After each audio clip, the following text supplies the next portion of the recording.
उठो वत्स, मैं तुम्हारी तपस्या से अत्यंत प्रसन्न हूँ। बताओ तुम्हें क्या चाहिए? प्रजापति, हम चाहते हैं कि हमारे लिए 3 दिव्य नगर निर्मित हों, एक स्वर्ण का, एक रजत का और एक लौह का। वे अंतरिक्ष में सदा विचरते रहें और हमारी मृत्यु केवल तभी संभव हो जब सहस्त्रों वर्षों में एक बार पुष्य नक्षत्र का दुर्लभ संयोग बने, तीनों नगर एक सीधी रेखा में आए और एक ही बाण से कोई देवता उन्हें एक साथ भेद दे, तभी हमारी मृत्यु संभव हो। प्रभु प्रभु रक्षा कीजिए, प्रभु प्रभु रक्षा कीजिए।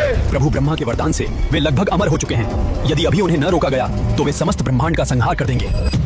क्या हुआ? आप सब यही सोच रहे हैं ना कि आखिर चल क्या रहा है? वो 3 राक्षस कौन थे जिन्होंने अपनी चतुराई से ब्रह्मदेव से अमर होने का वरदान मांग लिया? और जब घबराए हुए देवताओं ने भगवान विष्णु से रक्षा की गुहार लगाई तो श्री हरि ने आखिर ऐसा क्या कह दिया? इस बार मैं शस्त्र नहीं, संन्यास चुनूंगा। मित्रों, ये कोई झूठ या फरेब नहीं है। इसके पीछे एक ऐसी प्राचीन कथा है जिसे जानने के लिए आपको ये पूरा वीडियो देखना होगा। ये महागाथा शुरू होती है एक भयानक रक्तपात से, जिसने असुरों के इतिहास को हमेशा के लिए बदल दिया। ये कहानी है त्रिपुरासुर के पिता महाबली तारकासुर की।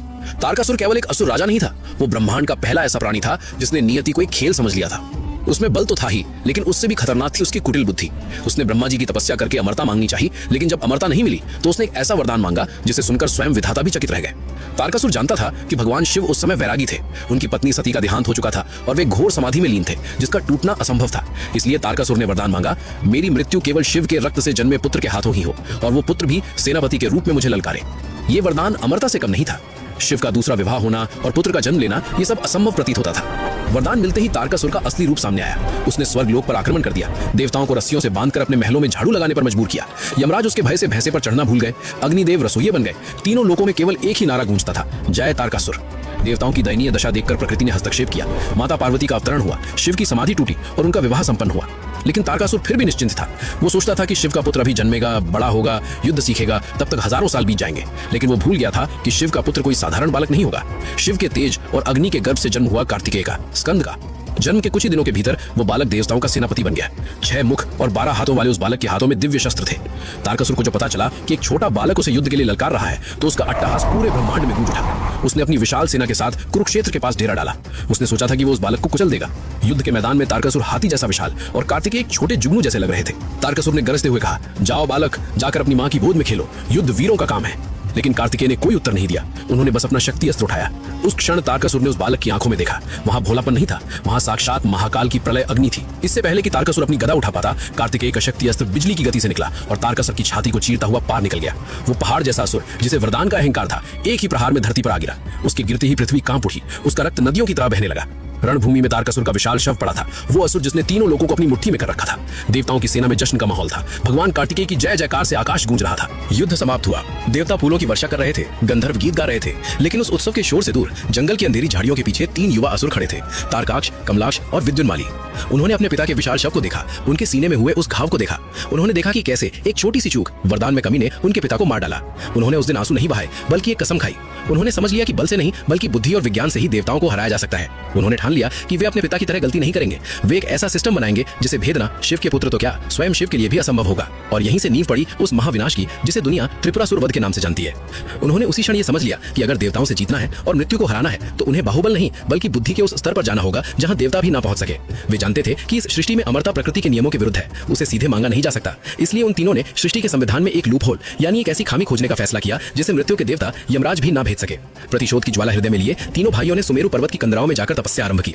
ये तपस्या साधारण नहीं थी। वे केवल ओम का जाप नहीं कर रहे थे, बल्कि वे अपने शरीर को एक ऐसे यंत्र में बदल रहे थे जो ब्रह्मांडीय ऊर्जा को सोख सके। हजारों वर्ष बीत गए, वे बिना अन्न जल के स्थिर रहे। यह हठ योग इतना भयानक था कि उनके शरीरों का तापमान सामान्य जैविक सीमा को पार कर गया। उनके भीतर जमा हो रही ऊर्जा अब ताप बनकर बाहर निकलने लगी। ये आग नहीं थी, ये एक तरह की अदृश्य विकिरण थी जिसने सुमेरु पर्वत की बर्फ को पिघलाना शुरू कर दिया। ब्रह्मांड के थर्मल डायनामिक्स बिगड़ने लगे। स्वर्ग में बैठे देवताओं का सिंहासन गर्म होने लगा। हवाएं रुक गईं और ऐसा लगा मानो समय ही थम गया हो। सृष्टि का संतुलन बिगड़ता देख सृजनकर्ता ब्रह्मा जी को विवश होकर प्रकट होना पड़ा। उनके सामने 3 कंकाल जैसे शरीर खड़े थे जिनके भीतर सूर्य जैसा तेज था। ब्रह्मा जी ने कहा, आंखें खोलो पुत्रो, तुम्हारी तपस्या ने मुझे विवश कर दिया है, मांगो क्या वरदान चाहिए। तीनों भाइयों ने एक साथ आंखें खोली। उनकी आंखों में एक विचित्र चमक थी, जैसे किसी ने सदियों से एक गणितीय समीकरण सुलझा लिया हो। उन्होंने कहा, पितामह, हमें अमरता चाहिए। हमें ऐसा शरीर दें जिसे कोई शस्त्र न काट सके, कोई अग्नि न जला सके। ब्रह्मांड का नियम है, जो जन्मा है उसकी मृत्यु निश्चित है। ब्रह्मा जी ने सिर हिलाया, यह असंभव है। प्रकृति के नियमों को मैं भी नहीं बदल सकता। अमरता का वरदान सृष्टि के विनाश का कारण बनेगा। कुछ और मांगो। यही वो क्षण था जिसका तीनों भाई इंतजार कर रहे थे। उन्होंने एक दूसरे को देखा और मुस्कुराए। उन्होंने वो वरदान मांगा जिसकी योजना उन्होंने हजारों साल पहले बनाई थी। उन्होंने कहा, ठीक है प्रभु, यदि अमरता नहीं तो हमें मृत्यु का एक ऐसा विधान दीजिए जो असंभव हो। आप हमारे लिए 3 अलग अलग पुरों यानी शहरों का निर्माण करें। पहला शहर सोने का हो, दूसरा चांदी का और तीसरा लोहे का। ब्रह्मांड के रचयिता ध्यान से सुन रहे थे, लेकिन अगली शर्त ने उन्हें भी चौंका दिया। तीनों ने कहा, ये तीनों शहर धरती पर नहीं बल्कि अंतरिक्ष में तैरते रहे। ये कभी एक जगह न रुके, हमेशा गतिमान रहे। और हमारी मृत्यु केवल तब हो जब हजारों वर्षों में पुष्य नक्षत्र के दुर्लभ संयोग में ये तीनों उड़ते हुए शहर एक सीधी रेखा में आए और उसी एक क्षण में कोई एक ही देवता एक ही बाण से तीनों शहरों को एक साथ भेद दे। यदि ऐसा न हो सका तो हम अमर रहें। ब्रह्मांड के सबसे बड़े गणितज्ञ ब्रह्मा जी तुरंत समझ गए कि ये वरदान अमरता से कम नहीं है। अंतरिक्ष में अलग अलग कक्षाओं में तैरते 3 शहरों का एक सीधी रेखा में आना खगोलीय रूप से लाखों वर्षों में एक बार होने वाली घटना थी। और अगर वे एक रेखा में आ भी गए तो वो संयोग केवल पल भर का होगा। उस 1 नैनो सेकंड में एक ही बाण से 3 विशाल शहरों को भेदना ज्यामितीय रूप से असंभव था। ये वरदान एक सुरक्षा कोड की तरह था जिसे क्रैक करना नामुमकिन था। विवश होकर ब्रह्मा जी ने कहा, तथास्तु। वरदान मिलते ही तीनों भाइयों ने दैत्यों के महान वास्तुकार और ब्रह्मांड के पहले इंजीनियर मयासुर का आह्वान किया। मयासुर, जो भ्रम और तकनीक का स्वामी था, उसने अपनी विद्या का उपयोग कर अंतरिक्ष में निर्माण शुरू किया। ये निर्माण किसी चमत्कार से कम नहीं था। मयासुर ने सबसे पहले स्वर्ग लोक के ऊपर स्वर्णपुर बनाया, जिसकी दीवारें सौर ऊर्जा से चमकती थीं, और वो तारकाक्ष का मुख्यालय बना। अंतरिक्ष के गहरे अंधेरे में उसने रजतपुर का निर्माण किया, जिसके पास अदृश्य होने की शक्ति थी, जिसे कमलाक्ष ने संभाला। और पृथ्वी के वायुमंडल के ठीक ऊपर लौहपुर स्थापित किया गया, जो काले लोहे का बना एक अभेद्य किला था, जो विद्युन्माली के अधीन था। ये केवल शहर नहीं थे, ये हवा में तैरते हुए महाद्वीप थे। इनके भीतर नदियां बहती थीं, विशाल महल थे और कृत्रिम वातावरण